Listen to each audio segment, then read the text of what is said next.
going on that he ain't saying. You got to be careful with giving power to people. You understand me? On these platforms, you got to create your own platform. Let's go to the big three. Ice Cube came up with his own NBA, the big three. People look down on that shit. You understand me? People look down on the big three when this man was trying to really spark the mind of somebody to say, hey, I'm doing my own NBA. I could be whoever the NBA owner is, because NBA is non-profit. A lot of people don't even know that. That's a non-profit organization. But if we could fucking own our own shit, we could have our own community and our own world divided from them. They need our culture, they need our influence, and we need their money. So they are slave owners because we are slaves, because we don't have the money. We might have a little bit of money, but here's what they'll do. They got the IRS. They just tap them on the shoulder. Hey, man, go audit that nigga, man. I don't believe he doing it like that. Mm-hmm. Feel me? Go audit that nigga. Go make sure that nigga ain't doing nothing he supposed to. They shut your ass down. DMX, Lauryn Hill, Fat Joe. You understand me? Like, we got to start coming together, because we just showed on display what we could do. Man, them niggas was outside at the White House finna fuck that shit up. Yes, you sir. feel me? Yep. So my whole thing is, and we could come together and get our own media, because niggas could whip up some shit real quick. Like, look what we doing. We connecting. You got a big platform. I got a big platform. We connecting. We become powerful.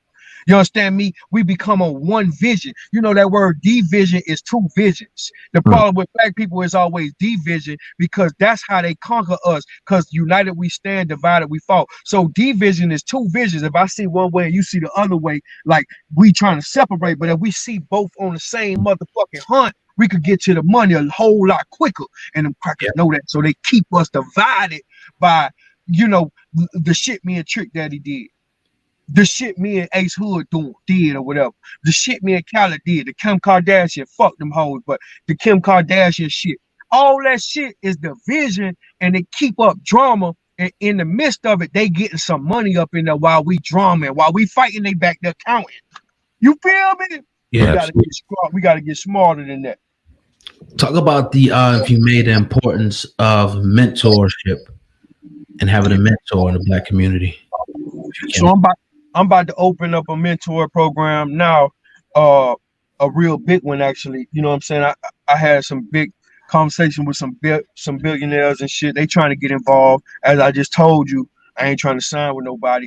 But I'm gonna say this: the power of having a mentor is very crucial to a young entrepreneur or a hungry scribing artist or a model or a singer or somebody that want to be a business savvy person, because you can buy their knowledge. That's called being a mastermind. Like, you're using your resources to get their information over the years they spent time to learn. Like, you had to learn how to do this shit we on right now. You understand me? You took your time to learn. Like, I had to learn. I went and bought me a 4K camera. I ain't never even bought no fucking 4K camera. I had to learn how to work this motherfucker. I say, man, I'm fine, my camera, man. This nigga ain't on point. So we gotta, you understand me? We got the mentorship. Like, you could spend hours on YouTube just learning informative shit, but people don't want to do that. They want somebody they could relate to.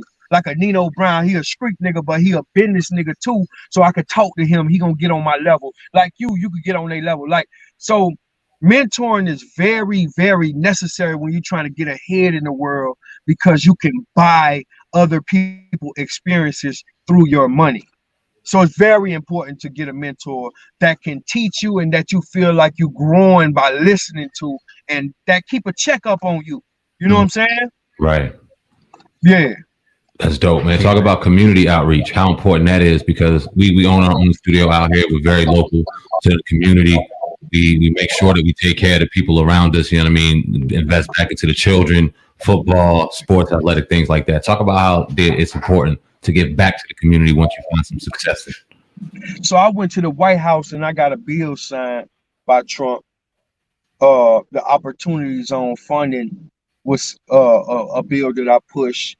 The prison reform was a bill that I pushed with Kim Kardashian. I like to call it Kim Kardashian, but we're gonna keep it respectable. Prison reform, the Opportunity Zone, and we got the box ban, where a prisoner that's a felon can go get a job now without getting asked, have you ever been convicted of a felony? So we got all that passed, and I was just, I just want to throw that out there because that's something that deals with our culture and our community as Black fathers, Black mothers, and people who had just fucked up with our first chance out here. So community outreach is very important because if we don't lead up our people or create a platform for our people, who gonna do it for us, man? They want to keep us enslaved. Don't you know it's some people out here, man, that own student loan debt, and if it's up to them for the rest of your life, you'll be paying student loans or paying taxes, or you will never own a house, you'll be renting forever. So we don't have these community educational talks with our youth. They'll never understand that I could really own a house. I can own something in my life. I can really have some. I don't have to be an employee at Burger King or McDonald's for the rest of my life. I can really retire a millionaire. You know what I'm saying? So just and positivity, like communication save relationships. If somebody got a problem with somebody and they come into our outreach or something that we doing, we can save somebody's life just by talking to them. Like, bro, come here, you come here. We gotta sit y'all down. You know what I'm saying? Yeah. But niggas don't think like that, and certain niggas don't even think that deep to go back and start. Like, I don't condone snitching, but I'm gonna say this: if you don't like how the police controlling your neighborhood, why don't you get somebody who already was tattletelling when they was a kid, have them grow up to be a police? They know the neighborhood. Now they police in the area they know, and they know who do what. If you ain't gonna control the police force and they bring it out of towners that don't know your block, and Fact. they put it, like, you can't do that, bro. You can't be double standard. Like, we gotta put some niggas in them uniforms, bro. That's for us. That's why Rick Ross, when that shit first came out, he supposed to own that. Like, yeah, man, I was in there doing that. You understand me? Because I was looking out for my niggas. You understand me? And niggas would have respect that. The fact that he got on there and lied, it made him look kind of different because, I understand the street principle, but we got to look at it from a bigger aspect. Like, if I'm looking out for my niggas that's incarcerated, you understand me? That's different. That's Poppy. Poppy the one who, you understand me, on the inside, he the one doing that. You know what I'm telling me? We need that nigga that's gonna look out for our niggas in the neighborhood and on the inside, because there's some niggas in there that ain't never coming home, bro. You feel me? It's crazy you say that because they had a peaceful protest out here where we live at, and the shit is on the news. I don't know if you see it now, but they got a dude. He's standing on the neck of one of his people, and they call him screaming out white power, all this wild shit.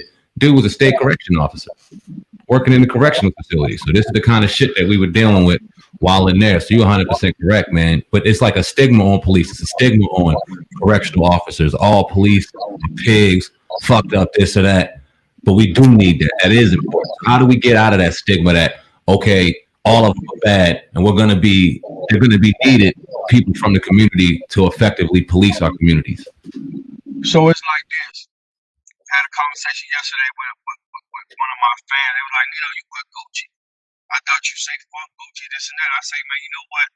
I actually had a talk with Dapper Dan. I actually had a talk with one of the people that represent Gucci in a higher place.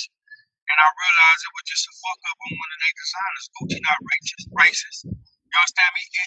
All police is not racist. I have police friends. I have federal agent friends like that does federal work. I don't talk to them like that, but I know them. When I say friend, I just mean like a confidant, like somebody that's cool. And I see them like, bro, I got a problem in this building right here with the IRS. How I go by doing that, and they could give you that guy. Like, bro, my baby mama tripping on the child support. How you work with that? They could give you that guy. That's the type of shit you need.